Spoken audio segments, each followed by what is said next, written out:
Iya, sebenarnya itu memang nama viral ya Mas, nama viral dan juga nama dari nenek moyang dulu karena adrem kan memang merupakan warisan budaya turun-temurun.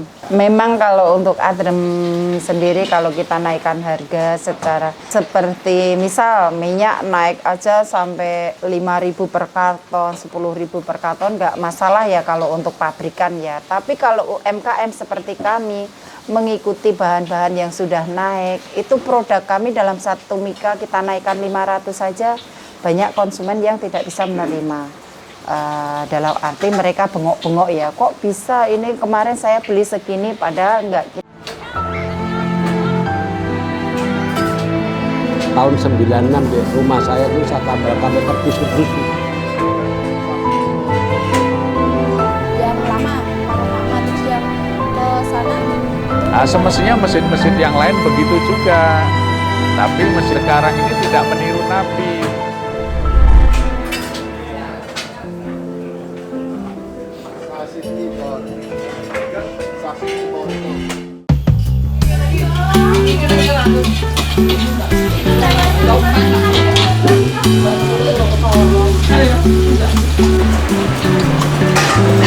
Belum lama ini kue tradisional khas Bantul, Yogyakarta, pakai M ya, Bantul, Yogyakarta, ramai diperbincangkan di media sosial karena sebutannya yang nyeleneh.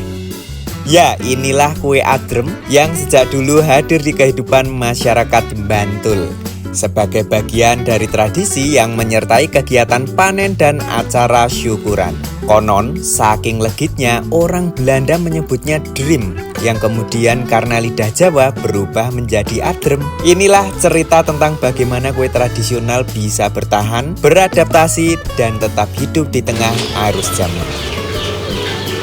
Assalamualaikum warahmatullahi wabarakatuh. Perkenalkan, nama saya Satini, biasa dipanggil Mbak Tini Adrem. Sejak tahun 2015, sudah 10 tahun yang lalu, tepatnya di bulan Juli 2015. Di awal, adrem merupakan program dari pemerintah Kelurahan Werti Gading untuk membuat produk unggulan di setiap kampungnya, setiap dusunnya, dan alhamdulillah di Piring sini adrem merupakan sebagai ikon dusun Piring sini yang sudah ditetapkan oleh Kementerian RI sebagai warisan budaya tak benda. Program dari pemerintah Kelurahan Werti Gading. Untuk khususnya kampung Piring sini, Paguyuban Mawar Merah merupakan ajang naungan untuk beberapa UKM yang di sini, karena di sini tidak hanya adrem saja yang berkembang, tapi ada beberapa produk-produk miliknya UMKM. Jadi itu merupakan pendamping dari adrem Mawar Merah itu sendiri. Khususnya di Dusun Piring ini untuk adrem sendiri ada 4 titik. Di awal di tahun 2015 itu ada 6 titik, tapi yang 2 sudah bubar, yang 4 masih sampai sekarang masih eksis dan termasuk saya. Mudah-mudahan selamanya masih adrem masih bisa menjadi ikonnya ya, merupakan kebanggaan dari kampung sini.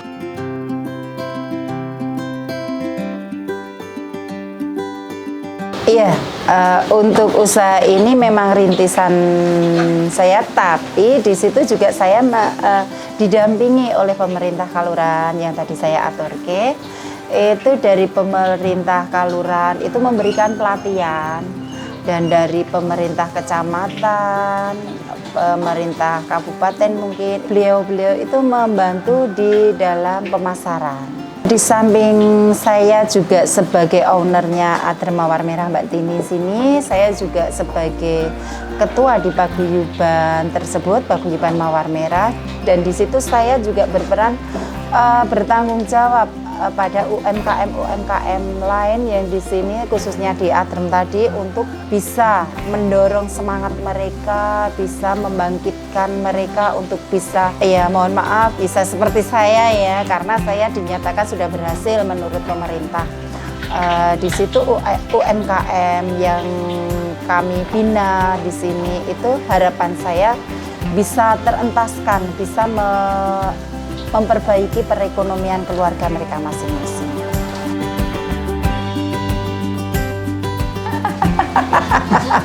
Iya, sebenarnya itu memang nama viral ya Mas, nama viral dan juga nama dari nenek moyang dulu, karena Adrem kan memang merupakan warisan budaya turun-temurun. Itu memang Adrem sejak dulu dinamain seperti yang Mas bilang tadi.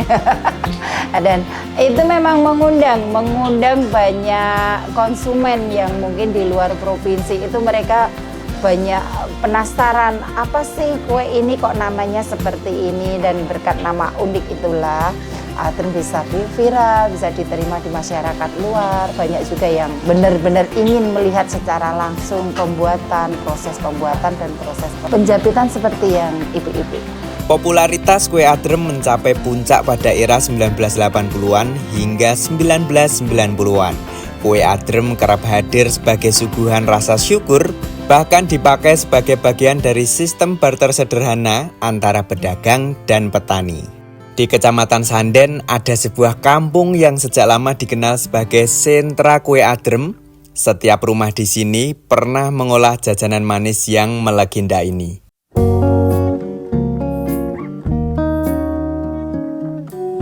Iya, karena ini merupakan rutinitas bagi kami. Jadi kalau untuk dirinci, untuk satu butir Adrem itu selesai berapa menit? Itu tidak bisa ya Mas, karena sudah rutinitas dari awal jam 5 pagi itu Bapak sudah menakar, merendam, mencuci sampai meniriskan. Itu nanti yang langkah kedua sudah diambil oleh penggilingan penepung beras, disediakan kelapa juga. Setelah itu seperti yang Mas tadi lihat, kita merebus gula, mengaduk, bahkan sampai menggoreng ibu-ibu ini sudah menjadi rutinitas dari jam 5 pagi sampai jam 4 sore. Iya, ini kita ada jam istirahat dari jam 12 sampai jam 1 siang.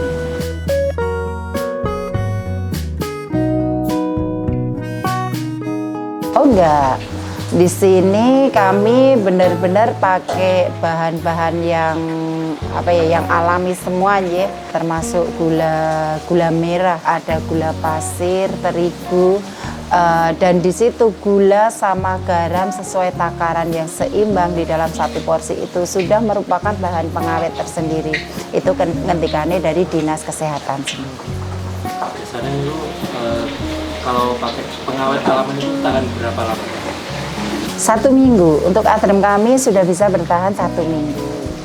Iya, karena memang Adrem ini merupakan produk snack semi basah. Jadi nggak bisa dikatakan sebagai snack kering, tapi juga tidak bisa dikatakan snack basah karena dia bisa bertahan dalam waktu 1 minggu.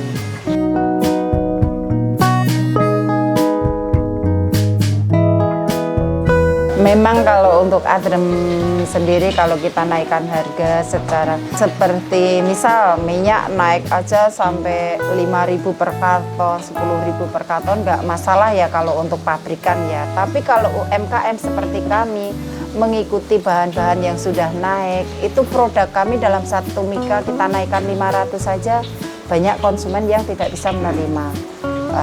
Dalam arti mereka bengok-bengok ya, kok bisa ini kemarin saya beli segini, padahal enggak. Kita naik itu juga delok-delok Mas, lihat-lihat situasi dan kondisi. Kalau memang benar-benar ini tidak bisa kita kendalikan lagi, baru kita naikkan ya. Seperti yang di tahun 2024 itu masih 7.000, sekarang kan 7,5. Cuma nih naiknya 500 saja memang. Bahkan di situ ada konsumen yang enggak, saya enggak mau beli, itu ada, tapi cuma 1-2 orang. Kebanyakan mereka, loh kok harganya masih murah segini, padahal ini kan bahan-bahannya benar-benar mahal. Bagi warga di sini membuat kue Adrem bukan sekedar pekerjaan, tetapi sudah menjadi tradisi turun-temurun. Di pagi hari, tampah-tampah berisi Adrem hasil gorengan tersusun rapi, siap dijajakan untuk para pelanggannya. Ada, itu bude saya yang ada di Kretek ya. Itu merupakan pionirnya, itu seniornya saya, bude sama bule saya. Tapi sekarang beliau-beliau sudah meninggal, yang meneruskan memang yang bude saya itu ada anak menantu sama cucu. Lah saya di sini dikarenakan tadi yang saya aturkan ada program dari pemerintah untuk mengangkat sebuah unggulan. Dan di sini dipilih Atrem itu bukan dari saya pribadi, tapi itu dari pemerintah. Dan alhamdulillah bisa berjalan sampai sekarang.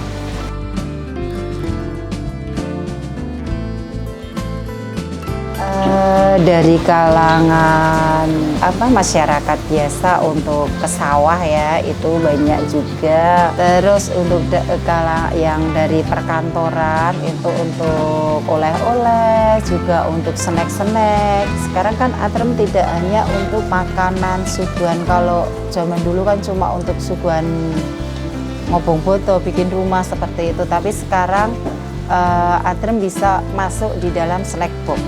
Bahkan untuk hantaran, makanya bisa disebut sebagai warisan budaya. Di situ memang Atrem itu memang ada berbau-bau budayanya.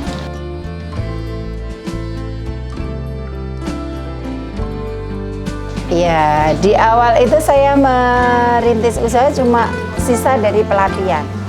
Pas adanya pelatihan dari program pemerintah tadi, itu ada sisa beras 2 kilo, itu saya bikin, terus saya titipkan di warung. Waktu itu saya juga kaget, wih kok payu seperti itu.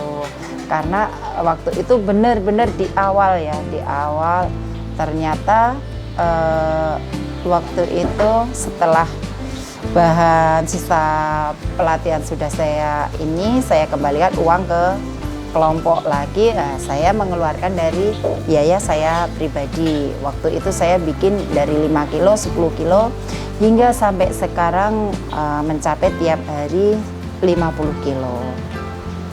Ya, itu di lain misal hari Jumat, Sabtu, Minggu itu biasanya lebih dari 50 kilo.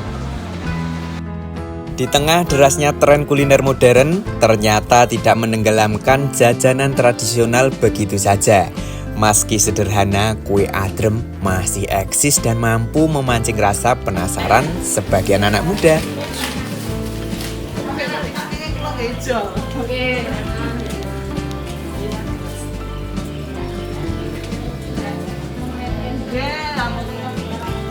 Pernah, Mbak? Iya. Pertama kali coba di sini atau di tempat lain? Di tempat lain. Kan biasanya kan ada Mbak, warung idri itu loh, Mbak.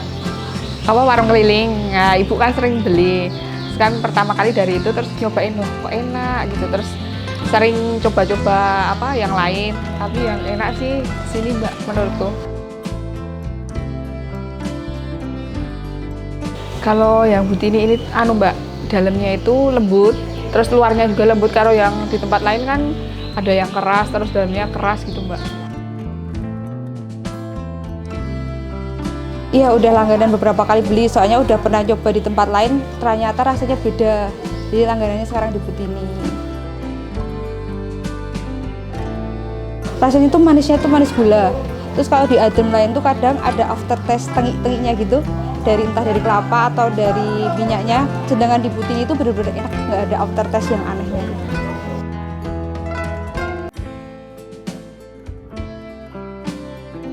Ya tentunya ada Mas, setiap usaha, setiap kita punya usaha, kita merintis, pasti banyaklah semacam tantangan. Yang paling besar itu daya saing ya, persaingan pasar itu pasti ada di situ.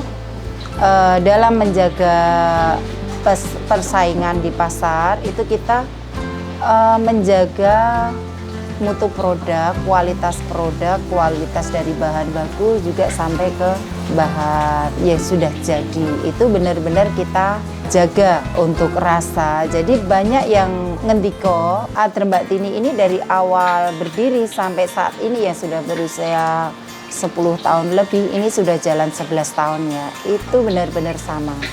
kapan ya? Mungkin biasanya kayak pas momen gitu, misalkan pas Lebaran itu paling ramai. Oh iya, kalau Lebaran itu memang rame. Di bulan puasa itu memang di awal 1 minggu puasa itu biasanya masih rame juga. Lah kadang di 2 minggu di tengah itu ada sepinya. Jadi kadang ibu-ibu mereka gorengnya cuma setengah hari. Tapi untuk bulan puasa khususnya tahun ini, kemarin kita nggak pernah libur ya Mbak ya. Kita jalan terus, bahkan di bulan Lebaran itu naik pesat. Biasanya pas bulan Suro itu biasanya sepi, tapi kemarin berhubung bulan Suro itu ada jamaah haji yang pulang, itu malah mengalami kenaikan. Bahkan sampai kalau dipersenkan saya nggak tahu. Iya, dan untuk biasanya di bulan-bulan seperti ini sepi, tapi ini juga alhamdulillah ramai juga. Bahkan sampai biasanya Desember, Januari itu tetap ramai juga.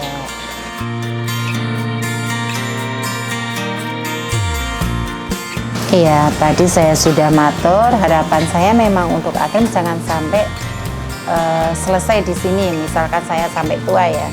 Harapan saya mungkin nanti dari anak-anak saya bisa meneruskan, dan mungkin di sini juga tidak menutup kemungkinan untuk warga sekitar yang mungkin dari kalangan muda yang ingin punya usaha. Yang jelas kalau punya usaha itu jangan malu-malu, yang jelas harus benar-benar dari dasar hati kita merintis sebuah usaha.